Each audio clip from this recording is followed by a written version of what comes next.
Bienvenue pour la 50e épisode des Technos. Vous le voyez, Marc est malade cette semaine, rien de grave je vous rassure, mais on va le remplacer du mieux qu'on peut. Et malheureusement pour lui, il rate un grand événement puisque vous êtes maintenant 500 abonnés à notre chaîne YouTube. Donc on vous remercie pour votre présence et votre fidélité.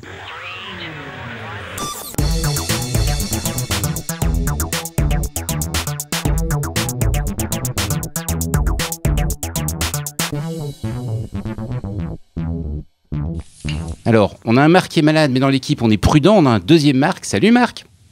Salut, les marques de rechange, toujours. Et on a David également avec nous cette semaine. David qui revient après un long moment. On a notre petit alphabet, comme d'habitude. Alors, avant de lancer l'alphabet, je voulais aussi signaler qu'on offre maintenant les émissions vidéo via un channel iTunes. Donc, on avait déjà YouTube, 500 abonnés, mais on ajoute également iTunes. On y va, à comme Apple, Marc ? Ben oui, comme Apple, l'actu a été quand même relativement touffue, même si elle n'est pas très significative. On commence avec un nouvel iMac 4K. Voilà, il vient compléter l'iMac 5K. Voilà, ils ont un peu maintenant complété la gamme. C'est tout à fait cohérent dans la mesure où la grosse annonce qui précédait, c'était l'iPhone 6S qui est capable de filmer en 4K. Donc, à partir du moment où on veut pouvoir voir ses vidéos en 4K sur un moniteur 4K, il vous faut un Mac 4K. Voilà, c'est aussi simple que ça. Et ils ont complété la gamme tout à fait logiquement parce qu'ils ont aussi fait une nouvelle version d'iMovie qui rajoute le traitement de la 4K. Ouais, donc juste, voilà, ils sont tout à fait cohérents, juste. Quoi. Tout à fait juste. Et donc, pour manipuler ton nouveau iMovie et ton nouvel iMac, tu as droit aussi à une pléthore de nouveaux accessoires. Tu as droit à une nouvelle Magic Mouse, à un nouveau Magic Trackpad et à un nouveau Magic Keyboard. Alors, tout ça, c'est Magic dans quel sens ? Ben, la première chose, c'est qu'ils ont viré les batteries, parce que les anciens appareils fonctionnaient avec des pipiles. Et donc, maintenant, ils ont remplacé ça par des batteries intégrées avec un système de recharge rapide. Le tout se recharge avec des câbles Lightning, on ne change pas une formule qui gagne, ils ont gardé une connectique purement propriétaire maison, donc on ne fait toujours pas dans le micro USB, rien de nouveau dans ce prix-là, dans ce domaine-là. Par contre, au niveau du prix, on ne fait pas grande nouveauté non plus, ça reste des tarifs quasi prohibitifs, vu que le clavier est vendu 119 €. Pour un clavier qui n'a même pas de pavé numérique, je le rappelle. La souris est vendue 89 € et le trackpad, qui est doté de la technologie Force Touch, qu'on trouvait déjà sur les trackpads qui équipaient les laptops, lui est vendu 149 €.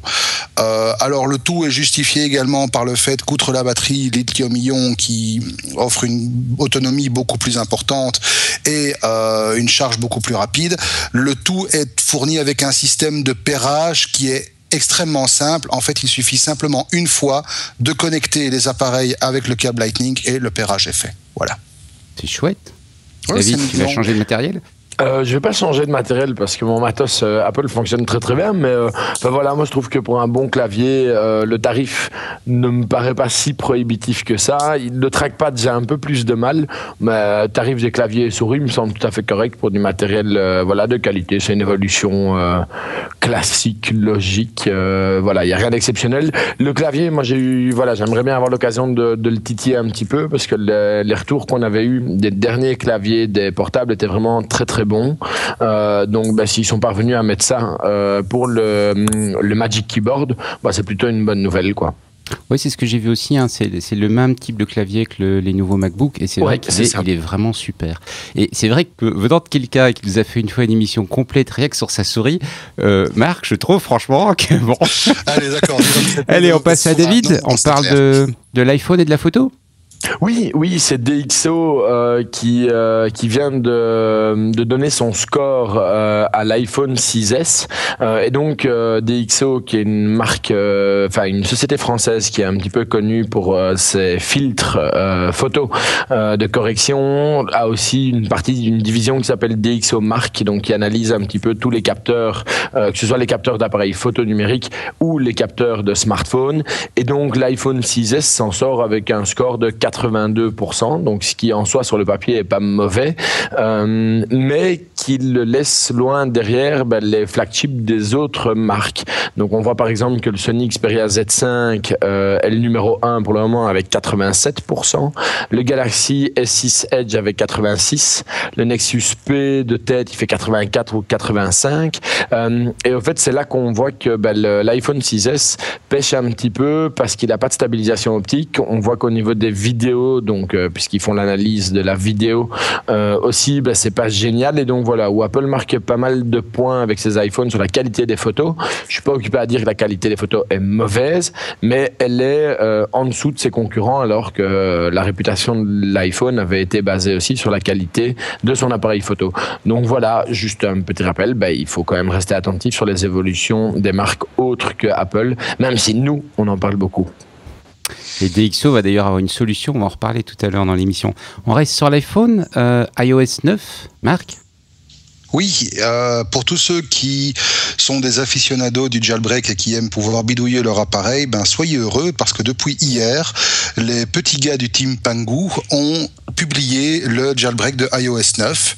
Et donc voilà, c'est une petite info tout à fait sympa. Moi, je ne l'ai pas encore fait, ni sur iPad, ni sur iPhone, mais ça ne saurait tarder parce qu'il y a certains petits trucs qui me manquent, comme notamment certains tweaks, etc. Et puis surtout, il y a un type qui n'a pas attendu que le jailbreak soit disponible, puisqu'il a quasi simultanément publié un nouveau tweak qui permet d'émuler sur les iPhone 6 et les iPhone 6 Plus le fameux Force Touch.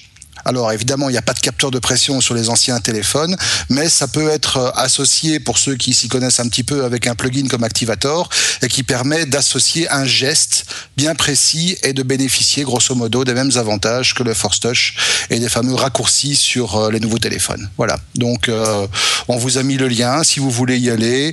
Il y a déjà une mise à jour qui est sortie et qui apparemment corrige encore quelques petits bugs de la première version. Apparemment c'est assez safe, on le fera, on vous dira ce qu'il en est. Ok, ça vous rappelle quelque chose, ça ? Ah, on en a tous eu un, je crois. Ouais.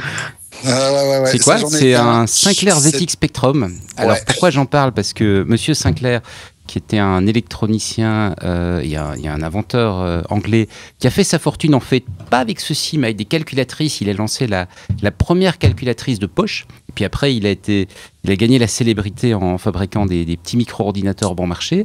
Il s'est pas arrêté quand il a eu fini de faire des ordinateurs. Il a continué. C'est un inventeur dans l'âme. Petit peu après les ordinateurs, il s'est attaqué à la mobilité. Il a eu une série de projets, un C5 qui n'a pas trop marché. Mais je voulais en parler parce il a lancé en début d'année, plutôt sur l'été, un Kickstarter pour son dernier projet. Et le projet est en train de sortir de l'usine. Ils ont publié hier les premières photos. C'est un petit vélo pliable électrique. Et c'est assez incroyable à voir. Le machin fait une dizaine de kilos. Ce repli, il est un petit peu entre les trottinettes pliables et les vélos pliants, mais avec l'atout d'avoir une roue électrique à l'avant. Et donc, le problème des toutes petites roues, c'est que c'est pas très rapide. Et donc là, ça donne un vélo super rapide. Ça vise évidemment pas les balades. C'est pas pour aller faire des balades quand il fait beau ou quoi que ce soit. C'est vraiment un petit complément de mobilité. L'idée, c'est on est dans le bus. On doit faire comme moi, par exemple, pour venir au studio ici, j'avais 600-700 mètres à faire. On les fait rapidos au lieu de devoir marcher. Donc voilà, c'est un petit peu décalé dans les technos, mais je trouve que c'est aussi chouette de voir que des gens qui nous ont lancés, qui dans la passion, ils continuent et ils ont toujours des nouvelles idées. David ? Alors, ouais. Moi je trouve ça rigolo, voilà, c'est pas, je pense pas que c'est être la cible idéale pour ce genre de produit, mais voilà, c'est effectivement bien pensé, ça a l'air léger, c'est mobile, c'est un peu dans l'air du temps pour les citadins. Moi ça fait longtemps que malheureusement j'ai quitté les grandes villes, donc voilà. Ouais, moi je me demande juste si le bidule, qui a l'air très sympathique, franchement, au demeurant, c'est le truc qu'on voudrait tous avoir dans son coffre, si le truc va être soumis à au nouveau projet de taxe que notre cher ministre de la Mobilité veut mettre en place sur les vélos électriques. Alors non, parce que c'est un vélo, je peux répondre, c'est un vélo à assistance électrique, donc ce qui est prévu, c'est une réglementation européenne qui s'appliquera pour les vélos qui vont au-dessus de 25 km/h ou qui ont plus de 1000 watts de motorisation. Et donc on est en dessous, parce qu'en fait, avec tes petites routes, de toute façon, 25 km/h, tu te tuerais. Donc il est limité à 20 km/h, et donc il n'y a pas de problème, ça reste classé comme étant un vélo. La seule différence, c'est qu'on ne pourra pas le conduire si on a moins de 16 ans. Ah, ok. Vas-y, on continue avec toi d'ailleurs, Marc, pour parler de Blox. Blox, vous vous rappelez du projet ARA ? Ouais, un petit peu. Le fameux projet de smartphone totalement modulaire où vous partiez d'une base et vous ajoutiez un capteur photo, de la mémoire en plus, une batterie plus grosse. Donc vous aviez un téléphone totalement modulaire. C'est un projet qui est drivé notamment par Google, qui tourne sous Android et qui arrive tout doucement à une maturité, même si c'est pas encore entièrement commercialisable. Eh bien, ce qu'on savait pas, c'est que simultanément, enfin à peu de choses près, il y a un projet similaire qui a démarré qui s'appelle le projet Blox. Et le projet Blox entre aujourd'hui dans une phase également de maturité. Alors là où c'est différent par rapport à ARA, c'est que le projet Blox concerne une smartwatch modulaire. Et là où le génie du système intervient, c'est que vous avez un cœur. Le cœur, en fait, c'est le cadran de la montre, qui est un cadran numérique avec un petit écran, etc. Et tout le reste, chaque maillon de votre bracelet va être un module connecté. Et donc, vous allez pouvoir, par exemple, avoir dans vos différents maillons de bracelet un module haptique qui va vous envoyer des petites vibrations. Vous allez pouvoir avoir un module de mesure de fréquence cardiaque, un module GPS, un module de tracking, un module avec une carte SIM, etc. Et donc, voilà, ça s'appelle le projet Blox. C'est actuellement en financement sur Kickstarter. Et moi, je trouve le truc vachement sympa. Voilà, je voulais juste en parler. J'ai pas encore backé le projet parce que je suis toujours pas revenu de ma smartwatch que j'ai abandonné pour l'instant. D'ailleurs, voilà, je le dis honnêtement. Mais ça, par contre, je trouve ça vraiment sympa. Bon, David, je te vois sourire. Ouais, moi, non, le produit me fait rire. De toute façon, c'est kickstarté complètement, puisqu'il leur reste encore plus d'un mois et qu'ils ont levé, je crois, aujourd'hui, un peu plus de 700 000 $ pour 250 000 dont ils avaient besoin. Attention que 250 000 pour un projet comme ça, moi, ça me semble quand même très peu. Donc, je suppose, quand on voit un petit peu qui sont les gens qui sont derrière, ceux qui en ont parlé, ceux qui soutiennent le projet, puis il y a quand même quelques grands noms qui soutiennent le projet, par exemple Qualcomm, par exemple ARM, donc il y a du monde derrière. J'espère que ce sera pas encore un projet qui malheureusement n'arrivera pas jusqu'au bout, parce que les derniers vraiment dont on a parlé dans les gros projets Kickstarter ont chaque fois montré un petit peu des limites. Quand on regarde le projet ARA, où on s'était tous un petit peu emballé, c'est dans les mains de Google aujourd'hui, ça ne fait que prendre du retard. Donc voilà, je suis pour le concept de fond du principe du modulaire et du remplaçable et de chacun créer effectivement soit le smartphone, soit le wearable dont il a besoin. Maintenant, je suis encore un tout petit peu perplexe, moi. Bon, si j'ai bien vu, l'idée c'est que l'interface des modules sera open et donc n'importe qui pourra venir rajouter ou développer des modules auxquels ils n'ont peut-être pas pensé. Donc c'est vrai que le concept il y aura un ODK qui sera publié et chaque fabricant pourra venir proposer ses propres modules. Ouais. Ok. Alors on continue avec les frères Bouroulec et Samsung. En fait, j'ai envie de titrer ça de façon un peu méchante. Samsung découvre que le design, c'est pas uniquement copier les autres. Ils ont confié à 2 designers français, les frères Bouroulec, la conception d'une TV. Et je trouve qu'ils ont vraiment fait un travail intéressant parce que les TV, c'est quand même le truc hyper banalisé. Toutes les TV, tu regardes n'importe quelle marque, tu rentres dans un grand magasin, MediaMarkt ou autre. Tu regardes, c'est tous la même chose. Et là, ils ont travaillé en se disant, au lieu de faire un bête écran qu'on tape contre un mur ou on va faire une espèce de petit meuble. Alors, après, ça veut dire forcément que ça ne conviendra pas pour tous les intérieurs, mais l'idée est assez chouette. Il y a un petit rebord au-dessus, un petit rebord en dessous, donc on peut le poser. On peut poser des choses dessus, on peut le mettre sur pied. Et il y a eu un vrai travail d'arriver avec quelque chose qui reste une TV, mais qui sort des codes traditionnels du bête écran plat le plus fin possible, ce qui est le jeu actuellement. Là, ils sont clairement pas dans la logique du plus fin possible. Et je trouve chouette de voir que Samsung, quelque part, quand c'est quand même un grand fabricant qui sort beaucoup de produits, c'est chouette de les voir se mettre à donner comme ça une carte blanche à des designers et proposer des produits un petit peu différents. David, t'en penses quoi ? Ouais, mais moi j'aime bien, c'est un peu vintage, un peu dans l'esprit un peu plus, je veux dire écolo, récup. On a un peu, moi j'ai l'impression de voir une vieille télé des années 60, mais avec les technologies actuelles, je trouve ça rigolo. Est-ce que ça ira jusqu'au bout ou est-ce que c'était juste produit, c'est un produit. C'est un produit, il va être commercialisé. Oui. Voilà, c'est osé. C'est osé parce que Samsung maîtrise techniquement, il n'y a plus rien, il n'y a plus de grande évolution sur la télévision, à part faire plus grand, plus courbé. Mais on sait très bien que c'est un peu comme la 3D, il n'y a rien qui perce là-dedans. Ça me fait penser un petit peu au complexe que BO avait. Les systèmes BO au niveau du son, ils ont toujours fait des études un petit peu stylistiques aussi. C'est des produits qui vivent, qui mine de rien vieillissent pas mal du tout. Et donc voilà, oui, effectivement, si Samsung se lance là-dedans, je connaissais pas du tout les designers par contre, mais pas du tout. Mais a priori, ils ont fait un beau boulot, quoi. C'est joli. Je trouve aussi. Et puis ils ont aussi travaillé sur le soft, sur la télécommande. Apparemment, il y a un bouton qui te permet de transformer l'écran en une espèce comment dire, allez, tu ne vois plus l'image vraiment. Et donc, tu sais, quand tu as un invité qui arrive, tu appuies sur le bouton et paf, au lieu d'éteindre ta TV, de devenir un machin noir, ça devient. Il reste une rémanescence d'image, mais qui n'est plus gênante. Bon, on continue. Alors, on continue en parlant. On va rester sur Samsung, en fait. Marc, Chipgate.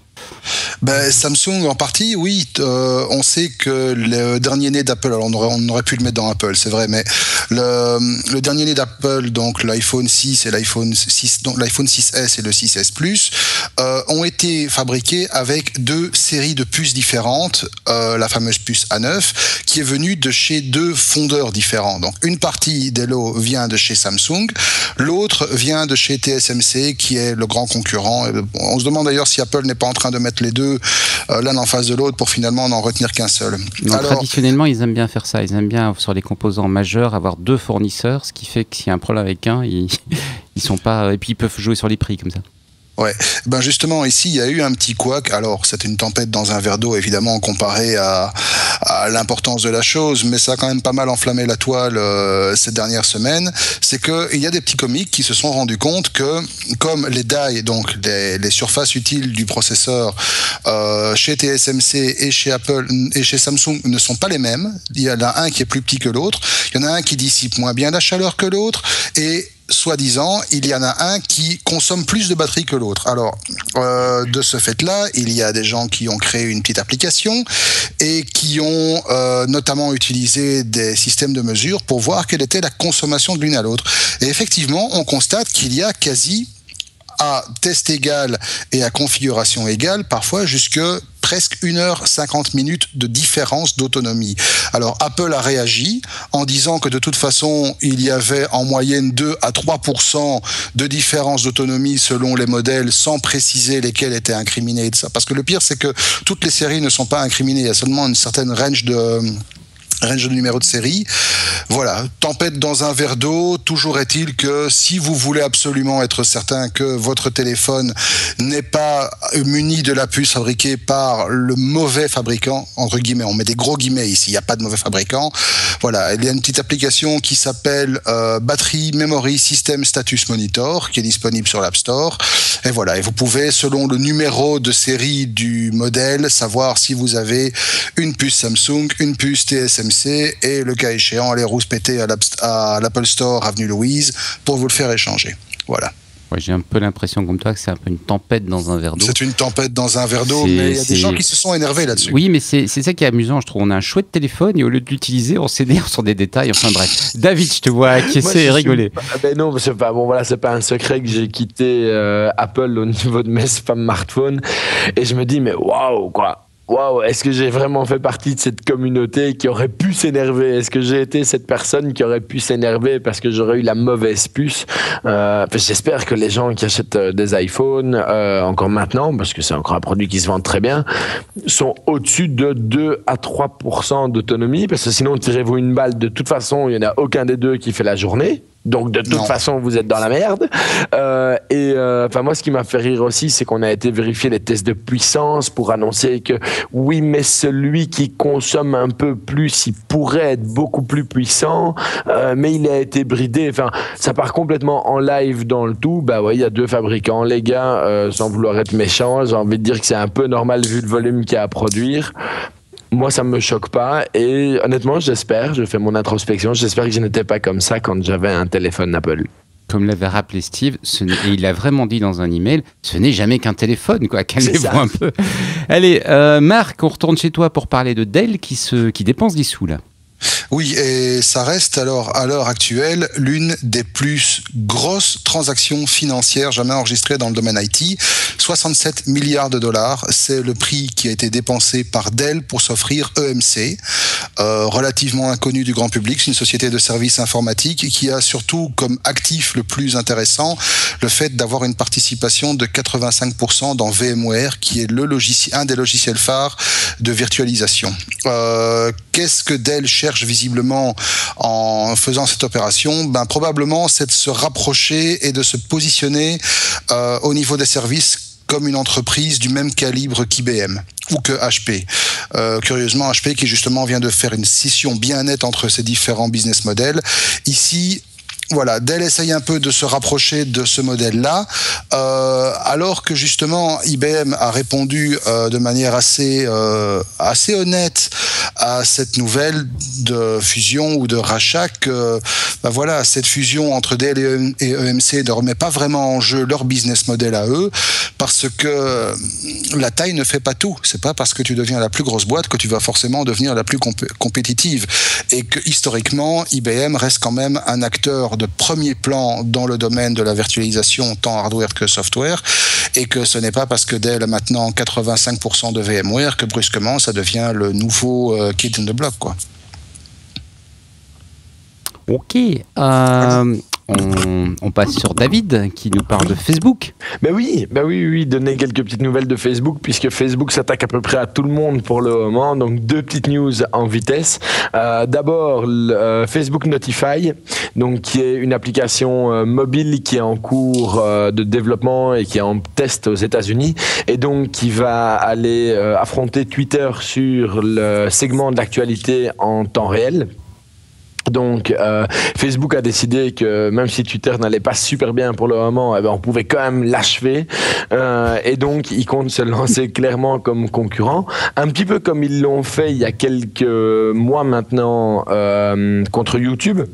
Donc avec les vidéos, et là aussi Facebook a manifestement eu des super résultats, puisque ils ont encore prévu plein de développements. Il faut savoir qu'aujourd'hui ils se retrouvent à avoir 4 milliards de vidéos qui seraient visionnées chaque jour, ce qui est grosso modo le chiffre de YouTube. Donc il y aurait autant de vidéos qui sont vues sur Facebook que sur YouTube. Je pense qu'au niveau de la qualité, malheureusement, il y a encore un petit peu plus de chats et de vidéos à la con qui circulent sur Facebook, mais Facebook a une solution pour ça.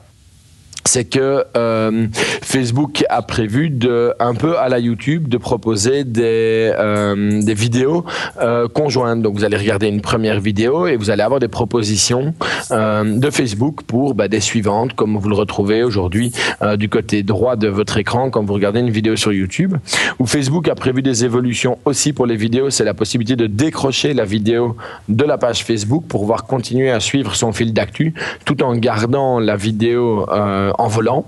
Donc l'idée est pas mauvaise, et ils ont même prévu d'avoir un système complètement à part pour la gestion des vidéos. Donc on va voir en fonction des résultats qu'ils obtiennent, mais ça pourrait être une division un petit peu comme ils ont laissé vivre Messenger comme une application autonome. Mais on pourrait imaginer qu'à terme Facebook positionne la partie vidéo vraiment de manière complètement indépendante. A priori pour le moment c'est complètement successful. Bon, écoute, on va voir, hein. De toute façon, moi, je trouve j'étais un peu sévère quand tu dis que Twitter va pas bien. C'est vrai qu'ils ont eu un petit peu de difficulté avec leur patron, là, mais si j'ai bien compris, ils sont dans leurs objectifs financiers. Ouais, manifestement, c'est le premier réseau social de ceux qui est encore vivant qui pourrait devenir plus vite has-been. Enfin, moi, j'y ai jamais vraiment cru à Twitter. Pour moi, c'est un truc de journaliste depuis le premier jour, et donc ça restera malheureusement fermé. Les jeunes l'ont un peu utilisé. Manifestement, ça correspond pas aux demandes dans les statistiques qu'on voit. Facebook est parvenu à redresser un petit peu la barre maintenant. Je pense qu'il y a un empire Facebook et que malheureusement Twitter est dans un second temps sur le côté social, la partie sociale de Google pourrait quand même subir, et dans le social je mets la vidéo, quoi. Bon, on va voir, on va suivre tout ça avec attention. On reste chez toi David pour parler de Humble Bundle. Ouais, Ouais, ça c'est pas une bonne nouvelle par contre, ça c'est ma mauvaise nouvelle du jour. Humble Bundle, on en avait déjà parlé dans les technos, c'est cette société qui est à l'origine des packs de jeux qui portent le même nom, qui travaille toujours avec des propositions de bundle de jeux avec une œuvre de charité, enfin avec plusieurs œuvres de charité. Et donc on peut décider combien est-ce qu'on paye pour le bundle, combien est-ce qu'on donne à l'œuvre de charité. Et il y a une répartition qui est plus ou moins toujours la même. Donc, c'est 65% de ce qu'on paye qui est remis aux développeurs du jeu, 20% à une œuvre de charité et 15% pour les frais de gestion de la société Humble Bundle. Et malheureusement, manifestement, c'est pas suffisant puisqu'ils ont décidé de se séparer cette semaine-ci de 20% de leurs employés. Ça représente que 12 emplois, donc c'est sûr que c'est pas non plus monstrueux. Mais voilà, c'est bien la preuve qu'on doit encore plus mettre en avant ce type d'initiative parce que moi je trouve que c'est un chouette esprit quoi. Bon, on va prendre l'avis d'un autre gamer, Marc. Ouais, non, franchement, je trouve dommage ça aussi parce que c'est vraiment ce genre de site, ce genre d'organisation qui permet vraiment de démocratiser le jeu vidéo. Faut pas oublier que quand même, il y a certains jeux, parfois, quand ils sortent, restent quand même relativement chers.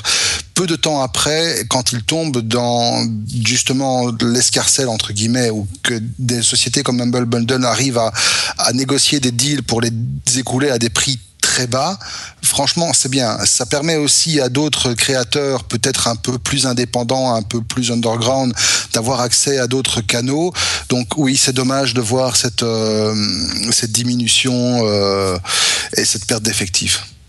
J'ai oublié de décliner notre petit alphabet, mais on a continué à avancer sur les lettres. Si vous avez raté, on a fait A, B, etc. Maintenant, on vient de finir H. On va passer à M.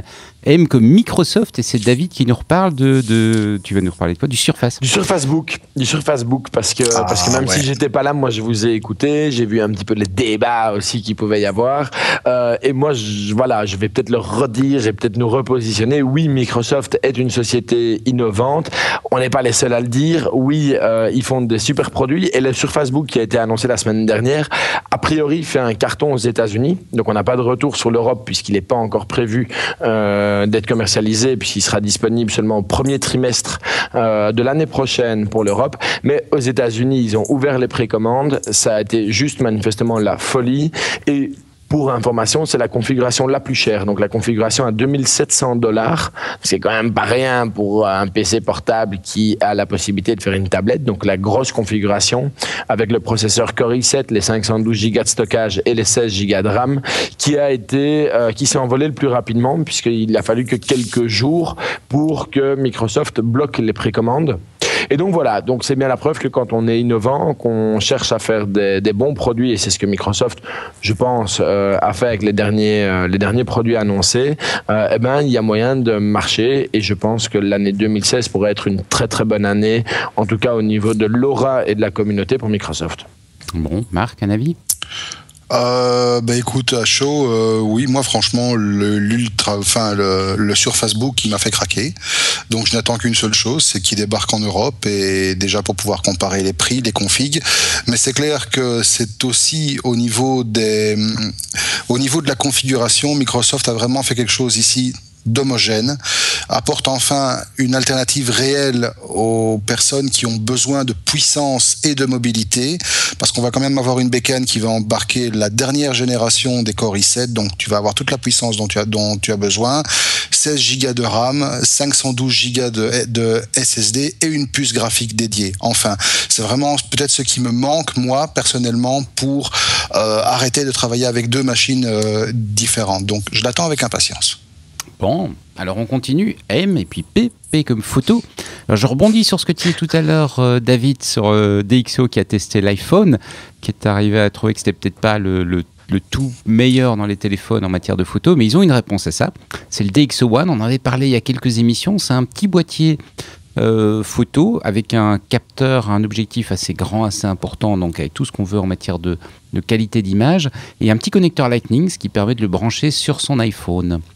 Alors, l'actu, donc c'est pas nouveau, le produit il est sorti il y a quelques mois aux États-Unis, même si la boîte est française. Et là, le côté actu, côté nouveauté pour nous, c'est qu'il arrive en Belgique à 599 €. Donc c'est pas un produit pour la personne qui veut juste faire des photos de vacances, là il peut maintenant utiliser son iPhone. C'est un produit, on va dire moyen de gamme quelque part, avec une très bonne qualité d'image normalement, parce que ça c'est XO sait faire, et qui vient, c'est ça que je trouve vraiment original, au lieu de venir comme très souvent on a d'un côté un boîtier photo, et puis on peut effectivement le relier en Wi-Fi à son téléphone, mais il y a de la latence, etc. C'est pas très chouette. Là on est vraiment sur un produit qui quelque part se présente comme un tout-en-un intégré. David, comme tu nous parlais justement de la qualité photo tout à l'heure de l'iPhone. Oui, mais non, en fait, ma question, c'est une question. Est-ce qu'ils ont prévu un développement pour Android avec un USB-C? Est-ce qu'ils commencent à communiquer là-dessus ou pas? Parce que je trouve le produit hyper intéressant, parce que ça permet d'avoir un super appareil photo qui fait la taille d'un paquet de cigarettes, on va pas se mentir. L'appareil, il n'a pas l'air beaucoup plus grand que ça. Et non, parce qu'il n'y a que le capteur et l'objectif, hein. Tu n'as que les composants photo. Le reste est sur l'iPhone. Et donc, honnêtement, c'est encore un produit, moi, qui pourrait me faire craquer pour un iPhone. Parce que là, je trouve que quand on regarde, et en plus, effectivement, DxO sait faire, ça se sait, ça se voit. Voilà, c'est un produit qui me donne envie, et ça me fait râler d'avoir un Android, quoi. Alors, moi, je n'ai pas entendu la moindre annonce d'une version Android.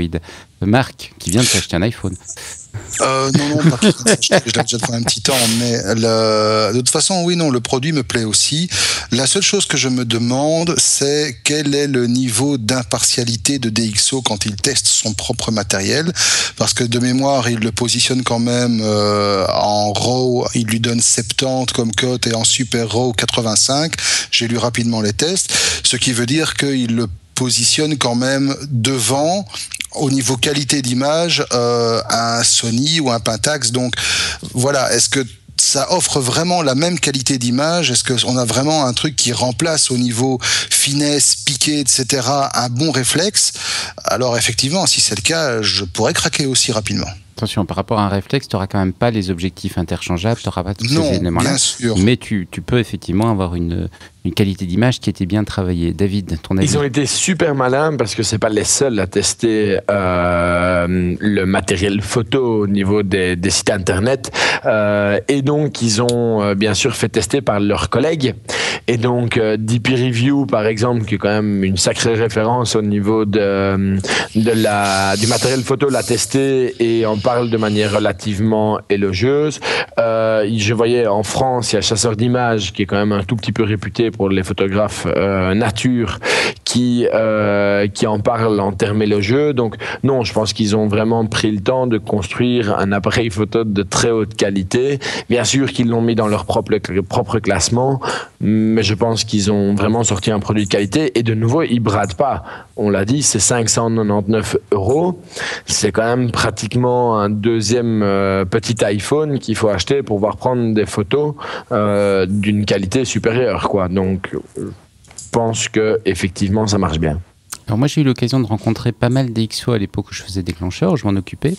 Et c'est une boîte d'ingénieurs. Hein. C'est vraiment une boîte d'ingénieurs. Donc je ne les imagine pas comme étant on sort un produit en faisant un petit peu, tu vois, une démarche un peu marketing où on va sortir un truc et on va fausser un petit peu les chiffres, comme certains constructeurs allemands. C'est pas le style chez DxO, c'est vraiment des gens, enfin les interlocuteurs que j'ai rencontrés, y compris dans les départements commerciaux, étaient quand même des gens très carrés, avec un background d'ingénieur.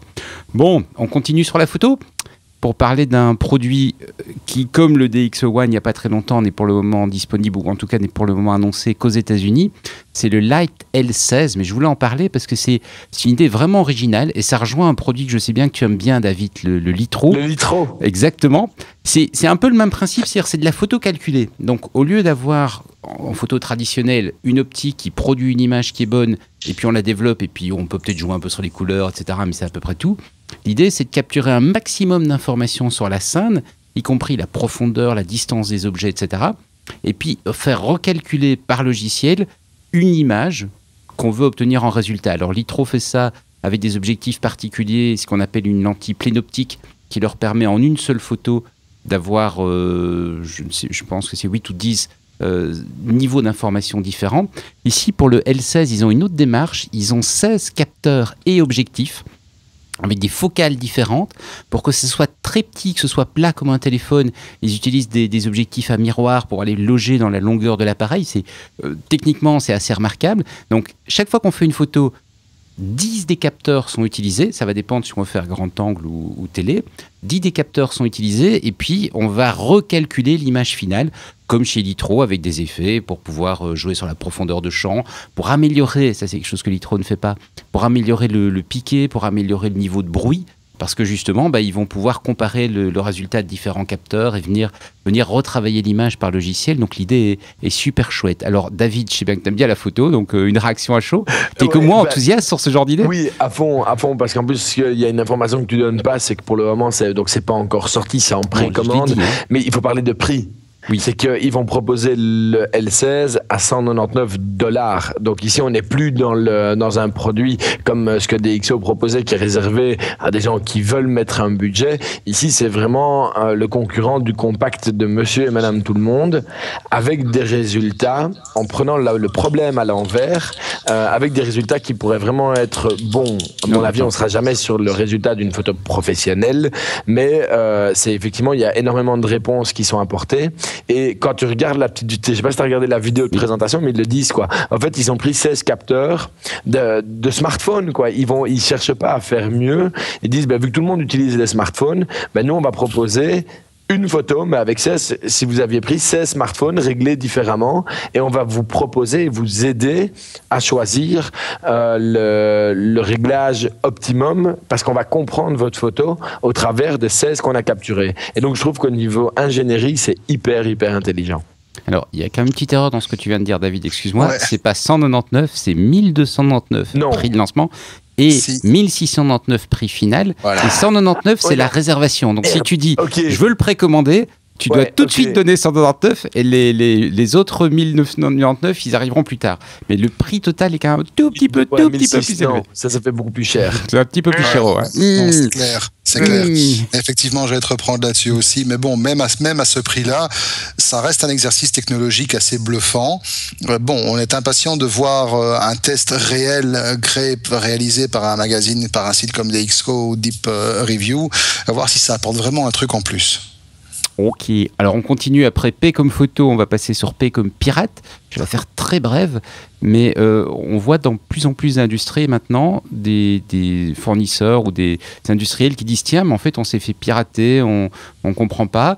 Et une semaine avant, c'était on est les plus sécurisés du monde. Et puis tiens, brusquement, en fait, non, nos voitures, on peut les pirater. Quelqu'un un peu à distance prendre le contrôle de la voiture. Tiens, notre système de domotique, etc. Dans le domaine aérien, c'est la même problématique parce que les avions aujourd'hui sont bardés d'électronique. Avec une petite différence, l'EASA, qui est l'agence européenne qui veille à la sécurité sur l'espace de la communauté, le directeur a annoncé officiellement que oui, les avions peuvent être piratés. Donc au moins, ils en sont conscients. Et donc, ils vont prendre des mesures pour éviter ça, idéalement avant que quelqu'un ait l'idée de pirater un avion en vol. Voilà. Alors, ça, c'était P comme pirate. Je ne sais pas si vous voulez réagir. Non. Alors, on continue. O comme David, avec le OnePlus. Oui, OnePlus X ou OnePlus Mini, donc vous savez que c'est une marque que j'apprécie particulièrement. On en a parlé pour le OnePlus One, on en a parlé pour le OnePlus 2, et donc aujourd'hui, on savait, puisque ça avait le CEO de OnePlus avait tweeté très rapidement après la sortie du OnePlus 2 qu'il y aurait encore un deuxième produit qui sera annoncé cette année-ci. Et donc maintenant on a la date, c'est le 29 octobre, donc c'est dans 2 semaines pile poil. Et ce qu'on attend, c'est le OnePlus X ou le OnePlus Mini. Et donc, c'est le fameux produit qui pourrait venir aider, mais comme un petit frère, le OnePlus 2, avec des specs, donc avec des spécifications techniques qui seraient en dessous du OnePlus 2, mais qui seraient aussi sensiblement moins cher. Et donc, quand on connaît la qualité, le rapport qualité-prix du OnePlus au niveau de ses appareils, on pourrait imaginer du lourd, de l'intéressant pour monsieur et madame tout le monde, à pas très cher, et aux dernières nouvelles, il pourrait en plus être IP67. Donc ça veut dire qu'il pourrait être étanche, poussière et eau. Alors juste pour rappeler ce que c'est le traitement IP67, donc c'est un téléphone ou un appareil électronique qui a été testé à une profondeur d'1 mètre dans l'eau pendant 30 minutes. Donc c'est déjà pas mal, quoi. On peut prendre son bain avec. Ouais, tu vas prendre ton bain, Marc? Je te vois. Non, mais ça me fait penser, il y a quelques mois, voire plus que ça, on avait testé des téléphones de Sony où effectivement, lors de la conférence de presse et de la présentation des bidules, ils étaient simplement dans des aquariums. Voilà, mais effectivement, ça tenait le coup. C'est pratique pour quand on a des poissons qui veulent téléphoner. Allez, mais quand on part en vacances ou quand on travaille régulièrement à côté d'une piscine, ce qui est un petit peu mon cas, voilà. Eh ben, on est content de savoir que si le téléphone qu'on vient d'acheter tombe dans l'eau, on a grosso modo quelques minutes pour vite aller le rechercher. Et donc voilà, pour l'été, combien de gens n'ont pas sinistré leur téléphone? Et pour les gens qui ne vont pas souvent à la piscine, combien de téléphones ne sont pas tombés dans les toilettes? Je sais pas, j'utilise pas le mien en toilette, mais bon, soit. Allez, alors Marc, on va passer chez toi avec S comme Scarpe. Alors Scarpe, moi, c'est un des produits Kickstarter que j'avais vu. Je m'étais dit, ça a l'air génial, mais je vais attendre de voir s'ils arriveront vraiment à le faire avant de... Ouais, ça me paraissait un peu hésitant. J'ai bien fait? Je sais pas si tu as bien fait. Toujours est-il qu'on rappelle rapidement Scarpe, je sais pas si on avait parlé dans les numéros précédents. Non, Scarpe, c'est un rasoir révolutionnaire dans le sens où, à la place d'une lame, vous avez une tête en biseau dont le fil est parcouru par une fibre optique qui fait circuler un rayon laser, et un rayon laser d'une fréquence telle qu'elle est capable de couper tous les types de poils. Alors, il y a une réaction qui arrive au niveau de qui se fait au niveau de la mélamine et de la kératine. Donc, la mélamine détermine la couleur de votre poil. La kératine, c'est la substance qui constitue votre poil. La réaction fait que le poil est coupé net. Alors, c'est un truc révolutionnaire. Les types qui sont derrière, alors principalement, il y a un monsieur qui s'appelle Morgan Gustafsson, qui est quand même rien d'autre que la personne qui a inventé l'épilation à lumière pulsée, qui est utilisée dans tous les salons d'esthétique au monde. Et ce monsieur avait donc mis ce projet sur Kickstarter et avait, en un rien de temps, levé 4 millions de dollars. C'est quand même pas mal. Par contre, là où ça blesse un peu, c'est qu'ils ont été jetés de Kickstarter sous prétexte que Kickstarter exige que des prototypes des produits qui sont mis en financement leur soient fournis afin qu'ils puissent vérifier eux-mêmes si les trucs sont viables ou pas. Et les types de Kickstarter ont publié une petite vidéo où on montre qu'en fait, les prototypes qu'on leur a fournis, ça coupe pas très bien. Et donc, le truc s'est fait baquer sous prétexte que c'était plus fantaisiste qu'autre chose. Il n'a pas fallu 24 heures pour que le projet éjecté de Kickstarter redébarque sur une autre plateforme de financement collaboratif qui est Indiegogo. Alors, ça fait grosso modo 3-4 jours qu'ils sont dessus et ils ont déjà réussi à rameuter de nouveau plus de 1700 personnes et qui ont déjà généré 285 000 $. Donc voilà, il y a nul doute que Indiegogo ayant probablement des critères peut-être un peu moins drastiques et draconiens que ceux de Kickstarter vu leur moins grande visibilité dans le monde du participatif, technique, vu qu'ici c'est quand même un truc assez technique, on espère que les choses... Maintenant, Seb et moi, nous avions backé le projet tous les deux, on a reçu un petit mail de Kickstarter nous disant que nous allions être remboursés intégralement si les prélèvements avaient déjà fait, ce qui n'avait pas encore été le cas. C'est clair que maintenant, je vais attendre un petit peu avant de backer chez Indiegogo, même si je rêve toujours de pouvoir un jour me raser sans me couper, et ce truc me plaisait bien pour ça. Le truc est plaisant, c'est clair. Hein. Mais je pense aussi Kickstarter, ils viennent d'avoir le cas sur un projet que moi j'avais backé, c'était le Up Plus pour le MacBook, qui avait levé pas loin du million, je pense. Et ils sont en train de rembourser tout le monde parce qu'ils ont des gros problèmes de production. Et en fait, ils ont fait évoluer le projet. Enfin bref, je pense que Kickstarter devient prudent parce que ce genre de choses, ça va leur faire une mauvaise pub à la longue. David. Ouais. Enfin, on sait qu'il y a de quoi faire un sujet complet sur tous les risques qui sont liés au niveau de ces plateformes et certainement dans les produits technologiques parce qu'il faut pas oublier que ces plateformes font pas que des produits technologiques. Nous, on en parle beaucoup pour ça, mais il y a plein d'autres projets beaucoup plus stables et beaucoup plus fiables au niveau artistique, par exemple. Moi, je suis occupé à regarder la démo du rasoir dont on parle maintenant parce que j'avais suivi mais sans plus. Ouais, c'est quand même pas fameux quoi. Enfin, je sais pas si vous avez vu ce que vous alliez backer avant Marc, mais je sais pas si la vidéo était disponible sur Kickstarter, mais la vidéo qu'on voit sur Indiegogo, moi je back pas 189 $ pour ça quoi. Parce que c'est poil par poil, quoi. Enfin, moi, si j'en ai déjà pas beaucoup, mais putain, si je dois y passer, il me faut 45 minutes le matin pour. Là, il en est. Allez, je suis à 1 minute 25 de vidéo, il a fait son 6e poil, quoi. Donc, enfin, c'est peut-être très con comme réaction, mais il y a un moment où tu te dis, mon Dieu, alors est-ce que technologiquement c'est génial? Oui, parce que le rasage avec une fibre optique, oui, ça peut être démentiel, c'est très science-fiction. Mais putain, moi le matin, j'ai quoi? J'ai 2 minutes pour me raser, quoi. J'ai pas boum. Non, c'est pas possible. Non, mais c'est le truc de. Enfin, c'est la question sur Kickstarter. Hein. Quand il y a un produit qui a l'air vraiment intéressant, mais un petit peu trop, moi je préfère attendre. Parce que si ça marche, de toute façon, un jour on va le vendre. Et tout ce qu'on aura perdu, c'est. On s'en fout, t'auras perdu voilà, les 20% exactement. Tu t'en fous de. Parce que c'est comme ça, tu t'évites pas mal de soucis. Bon, par contre, c'est quand même été marrant, rapidement. Ce qui a été marrant, c'est que après, si tu regardes un petit peu dans les forums spécialisés des gens qui suivent les projets Kickstarter et les genres de trucs, tu vois directement les rumeurs qui sont sorties comme quoi ça aurait été Kickstarter aurait subi des pressions d'un lobby constitué notamment de personnes de chez Philips, de chez Gillette, de chez Wilkinson, qui auraient tué le projet Enfin bon, voilà, il y a de nouveau des gens qui sont partis en plein délire. C'était marrant.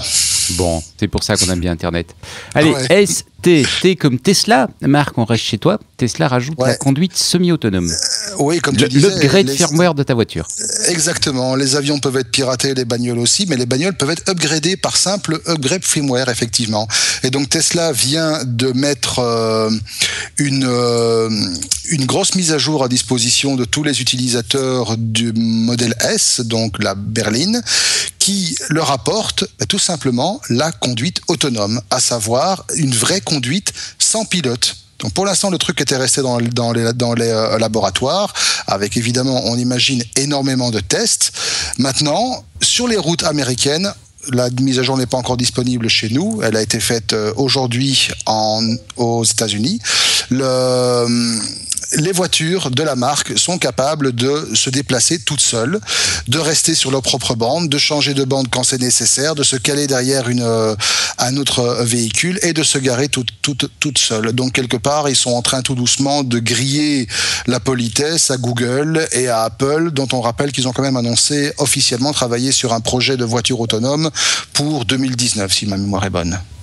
Alors, le truc, c'est qu'il n'y a pas que Google et Apple qui travaillent sur les voitures autonomes. En France, il y a un centre de recherche énorme qui travaille dessus, qui a d'ailleurs des produits sur les routes, des petits bus sur les routes. Enfin, il y a plein de monde qui travaille dessus, donc c'est pas normal que Tesla bosse aussi dessus. Mais c'est vrai qu'il dégaine assez vite sur le marché, en sachant que c'est quand même un produit qui n'est pas encore... Enfin, c'est pas non plus la Google Car, elle n'est pas complètement autonome. David? Non, c'est du semi-autonome. Voilà, elle n'est pas tout à fait autonome. Et la conférence de presse qui a eu lieu hier soir était relativement claire. Donc, ils parlent d'une update autopilote, donc la version 7 de leur système. Alors, effectivement, elle est capable de maintenir la voiture dans une file. Pour un changement de file, il faut quand même une pression du conducteur sur le clignotant. Donc, c'est pas qu'elle va prendre une décision de doubler une voiture. Elle est capable d'adapter la vitesse. Ça, on avait déjà vu que dans d'autres grandes marques allemandes, pour ne pas citer de marque, c'était déjà possible pour éviter les collisions. Les Allemands, le logiciel des voitures, ils ont l'air de... Voilà, et donc de pouvoir la parquer toute seule, chose qui était déjà possible sur pas mal d'autres véhicules. C'est quand même la première marque qui met ça sur la route. Ça pose des problèmes parce qu'en Belgique, il y a une voiture qui a été updatée aujourd'hui chez le revendeur Tesla, et voilà, elle a servi à faire la promotion pour la Belgique et pour les journaux, les ceci, les cela. Ils le disent clairement. De toute façon, il y a un petit rappel qui est important à faire aussi, c'est que la législation ne permet pas aujourd'hui en Belgique de laisser faire une voiture. Donc le pilote, le conducteur reste responsable de son véhicule, et donc de toute façon il faudra des adaptations de loi aussi importantes.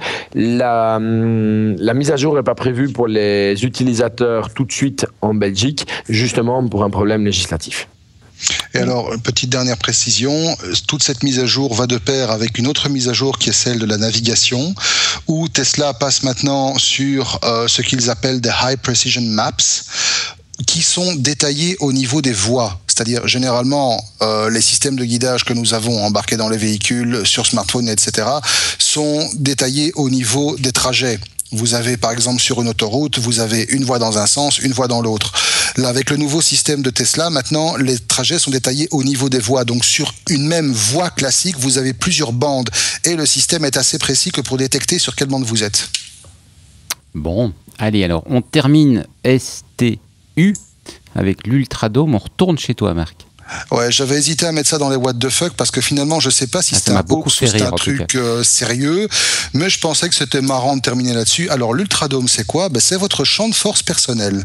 Alors non, c'est pas de la science-fiction, vu qu'on en parle beaucoup pour l'instant, mais c'est un système qui est mis au point par une société qui s'appelle Saur Technology et qui affirme avoir créé, après 8 années de recherche quand même, une technologie à base d'ultrasons qui sont émis dans des bandes de fréquences entre 70 kHz et 100 kHz, qui permettent de générer un bouclier d'ondes de protection basé sur des petits émetteurs que vous disposez autour de votre habitation. Et ils prétendent que ce bouclier vous permet d'isoler votre habitation, en tout cas le périmètre qui est déterminé, de la pluie, de la neige, des chaleurs excessives, des bruits, mais également des petits insectes. Voilà. Alors, il y a des vidéos qui tournent. Si vous nous regardez pour l'instant, vous avez certainement la vidéo qui tourne derrière avec la démonstration. Ça paraît quand même vachement de la science-fiction. J'ai gratté sur Internet, j'ai pas trouvé beaucoup d'articles dessus. C'est pour ça que je prends encore ça avec une certaine circonspection. Je sais qu'il y a pas mal de travaux qui ont été faits dernièrement sur notamment le domaine de la lévitation acoustique et l'application des champs de force acoustiques.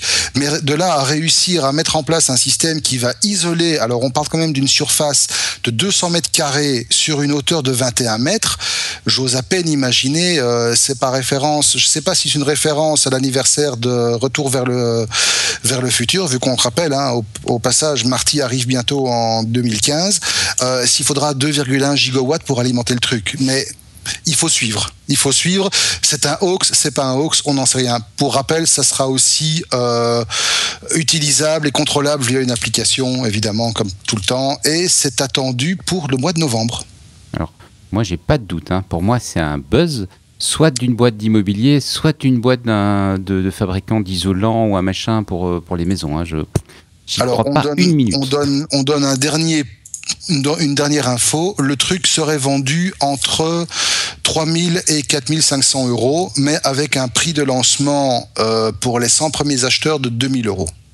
Alors c'est comme l'appareil photo tout à l'heure, hein, David, c'est le prix de lancement. Tu veux réagir sur l'Ultradome ? Mais voilà, je suis très perplexe parce qu'il y a rien. Enfin, ce truc est apparu hier sur Internet.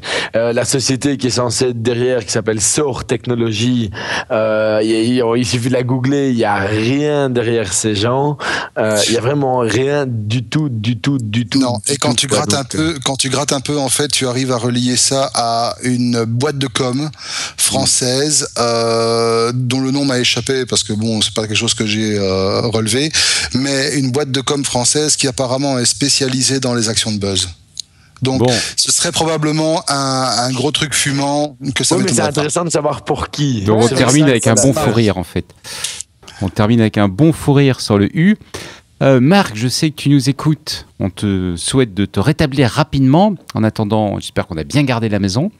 David, salut, à bientôt. Oui, à bientôt. Marc, à bientôt aussi. Ciao. Au revoir et la semaine prochaine, hein, comme d'habitude.